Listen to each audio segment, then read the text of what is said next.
आज हम स्टैट 301 का लेक्चर नंबर 38 एंड 39 के प्रैक्टिस क्वेश्चन करेंगे। सबसे पहले हम देखते हैं मल्टीपल चॉइस क्वेश्चन। सबसे पहला हमारे पास क्वेश्चन है, if a significance level of 5% is used rather than 1%। अब कह रहा है अगर सिग्निफिकेंस लेवल जो हमारे पास है वो 5% हो, 1% से ज़्यादा, द नल हाइपोथेसिस इज़, तो हमारे पास नल हाइपोथेसिस के ज़्यादा चांसेस हैं कि वो हमारे पास रिजेक्ट हो जाएगा। ठीक है, तो यह more likely to be rejected. Next है हमारे पास, in hypothesis testing suppose the critical value is z mod greater than 1.69, this value show that the applied test is. अब स्टूडेंट्स अगर हमारे पास जस्ट लेस देन और ग्रेटर देन का sign आ जाए तो वो तो हमारे पास होता है वन टेल्ड टेस्ट, लेकिन यहाँ पर हमारे पास मोड का साइन आ गया है जिसकी वजह से ये हमारे पास प्लस माइनस बन जाएगा, और यहाँ पर दो वैल्यूज होने की वजह से अब प्लस में भी है और माइनस में भी, तो ये दोनों तरफ से होगा, इसलिए नॉट इक्वल टू की फॉर्म में आने की वजह से ये टू टेल्ड टेस्ट यहाँ पर अप्लाई होगा। ठीक है, अब नेक्स्ट हमारे पास है the term 1 minus beta is called. तो स्टूडेंट्स जो हमारे पास 1 माइनस अल्फ़ा होता है उसको तो हम क्रिटिकल रीजन कहते हैं, लेकिन 1 माइनस जो बीटा होगा उसको हम पावर ऑफ द टेस्ट कहेंगे। हमारे पास जो क्वेश्चन नंबर 4 है वो है, we can apply T distribution to test the hypothesis when. हम तब ही टी डिस्ट्रीब्यूशन टू टेस्ट पर अप्लाई करेंगे जब हमारे पास पॉपुलेशन वेरिएंस इज़ अननोन, जब हमारे पास पॉपुलेशन वेरिएंस है वो हमें पता ना हो और सैम्पल साइज़ भी हमारे पास छोटा हो, तभी हम अप्लाई करेंगे T distribution to test the hypothesis. Question number 5 जो हमारे पास है, जो हमारा लास्ट मल्टीपल चॉइस क्वेश्चन है, वो हमारे पास है, the T distribution can never become narrower than. हमारे पास टी डिस्ट्रीब्यूशन कभी भी नैरोर नहीं हो सकती, किससे? स्टैंडर्ड नॉर्मल डिस्ट्रीब्यूशन से। ठीक है स्टूडेंट, अब चलते हैं हमारे न्यूमेरिकल क्वेश्चंस के ऊपर। तो हमारा जो पहला क्वेश्चन है न्यूमेरिकली वो है, if n is equal to 10 and alpha is equal to 0.05 then find the value of tail. हमने टेल फाइंड करना है और टेल हमारे पास अल्फ़ा ओवर 2 होता है स्टूडेंट्स। ठीक है, तो अल्फ़ा ओवर 2 बेसिकली हम वैसे ही करेंगे जैसे कि हम पहले करते रहे हैं, वो हम करते रहे हैं उसमें क्रिटिकल वैल्यू के लिए वो जी फाइंड करने के लिए। तो अगर हमारे पास अल्फ़ा 0.02 है तो इसको जब हम हाफ करेंगे तो ये हमारे पास आ जाएगा 0.025, इसको हम 2.5 या 2 सही 1/2% भी कह सकते हैं। ठीक है, यहाँ 0.025 कह लो या ये वैल्यू कह लो, इसका आंसर बिल्कुल सेम है, कोई डिफरेंट नहीं है। ठीक है, तो अल्फ़ा की वैल्यू हमारे पास टेल के ऊपर 0.025 के ऊपर जो आएगी और इसमें हमारे पास n हमारे पास 10 होना चाहिए। तो स्टूडेंट्स ये आपके टेबल गिवन है, ये देखें आपके हैंडआउट्स में 39 लेक्चर के अंदर ये टेबल गिवन है। इसमें हमारे पास क्या है कि हमारे पास हमने जो n लेना है वो 10 लेना है। ठीक है, और हमारे पास जो पॉइंट लेना है वो 2.025 लेना है। तो इसकी वैल्यू 10 के ऊपर हमारे पास ये बनेगी और ये वैल्यू हमारे पास क्या है, ये हमारे पास 2.2281 बन रही है। तो हमारे पास जो टेल का टेस्ट की जो वैल्यू हमने फाइंड करनी थी वो हमारे पास 2.228 है। और स्टूडेंट्स ये जो टेबल है ये आपको कैंपस वाले प्रोवाइड कर देंगे, अगर आपको नीड हो तो आप कैंपस वालों से कह के ये प्रोवाइड करवा सकते हैं ड्यूरिंग पेपर। ठीक है, हमारे पास ये v की वैल्यू अब यहाँ से फाइंड करनी है तो वो हमारे पास आ जाएगी 10 - 1। हमारे पास जो n होगा उसमें से माइनस कर देंगे 1 तो 9 आ गया। अल्फ़ा की वैल्यू हमारे पास यहाँ पर वही 5% को 0.05 लिख दो, या उसको परसेंट की फॉर्म का मतलब उसको 100 पर डिवाइड करना है। ठीक है, तो जब हम 5 को 100 पर डिवाइड करेंगे तो वो सेम वही वैल्यू बन जाएगी। ठीक है, इसलिए हमने टेल इसकी जब फाइंड की तो हमारे पास उसका जो आता है वो 2.228 आंसर जो आ गया वो टेबल के लिहाज से हमने दिखा दिया। अब नेक्स्ट क्वेश्चन हमारे पास है, calculate the polled proportion PC for the given data. हमारे पास 2 सैंपल गिवन है, सैंपल 1 एंड सैंपल 2। सैंपल 1 में हमारे पास x1 हमारे पास है 20 और n1 हमारे पास 100 है। x2 में हमारे पास जो x2 हमारे पास 30 और n2 हमारे पास 125 है। ठीक है, हम क्या करना है, हमने इसके फाइंड करना है पोल्ड प्रोपोर्शन। तो पोल्ड प्रोपोर्शन फाइंड करने का फार्मूला हमारे पास होता है x1 प्लस x2, जितने हमारे पास होंगे उन सबको सम करेंगे, डिवाइड टोटल मतलब n1 plus n2 and up to 100 जितने होंगे सब पे डिवाइड कर देंगे।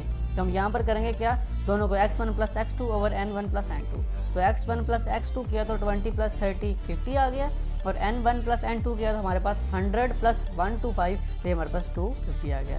जब हमने इसको सॉल्व किया तो हमारे पास आंसर आ गया 0.222। तो ये हमारे पास इसके हमने पोल्ड पोर्शन फाइंड करना था, हमने पोल्ड प्रपोर्शन फाइंड कर लिया यहाँ, ठीक है।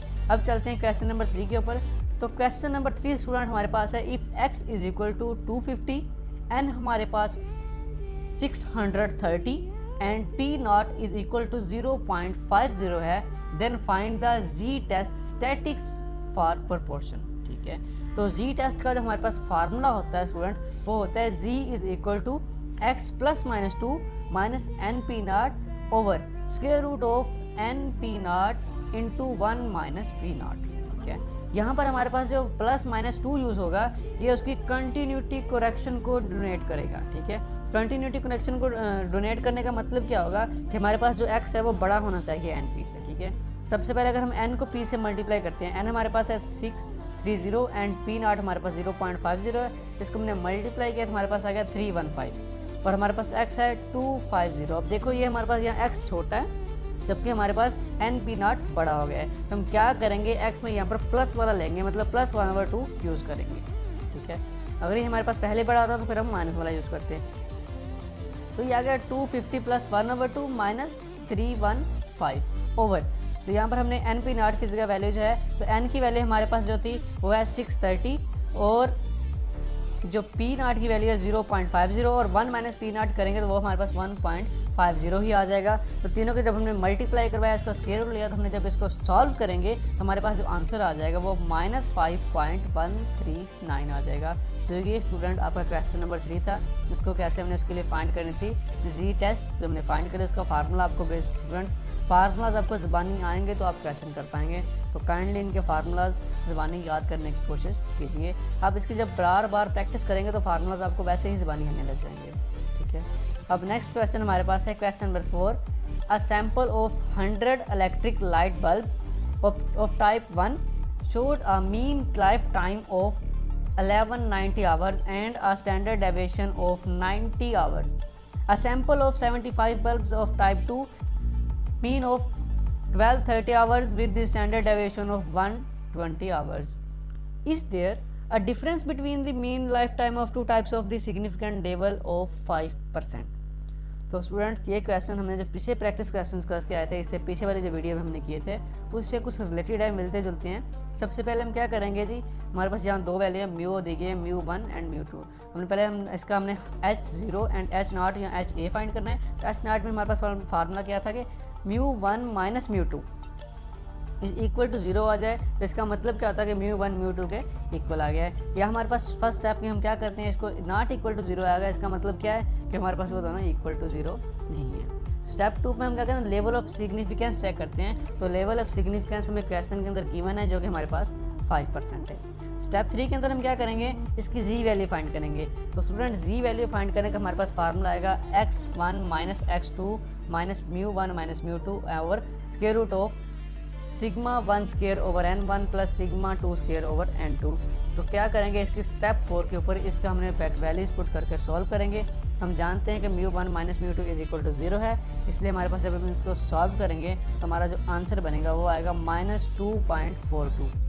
अब हमारे पास जो क्रिटिकल रीजन क्या है इसका, तो क्रिटिकल रीजन स्टूडेंट जो हमारे पास होता है वो हमारे पास उसकी मतलब 0.z की वैल्यू जो हमारे पास 0.025 के ऊपर जब हमने पढ़ी थी कि 1.96 वो होना चाहिए।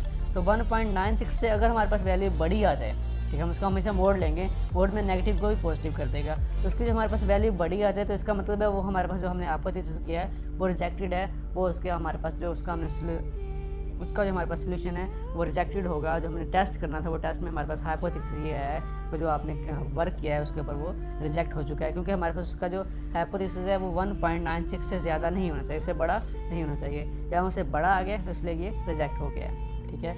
अब नेक्स्ट हम देखते हैं क्वेश्चन नंबर जो हमारे पास इसका लास्ट स्टेप है, उसमें हम बता दिया कि ये हमारे पास ग्रेटर देन है, सो हम क्या करेंगे, ये जो हमारे पास हाइपोथेसिस था ये रिजेक्ट हो चुका है, ठीक है।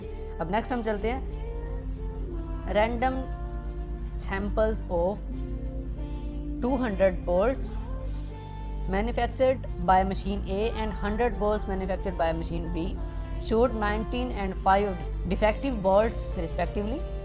Test of the hypothesis that machine B is performing better than machine A using a 0.05 level of significance.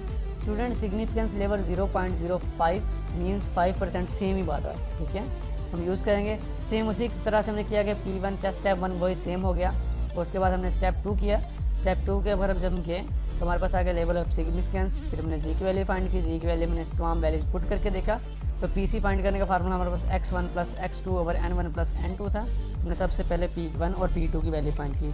Means ये हमने सब वैल्यूज जी का फार्मूला पुट फाइंड करने के लिए हमें इस तमाम वैल्यूज चाहिए, ठीक है, P1 की, P2 की एंड PC की।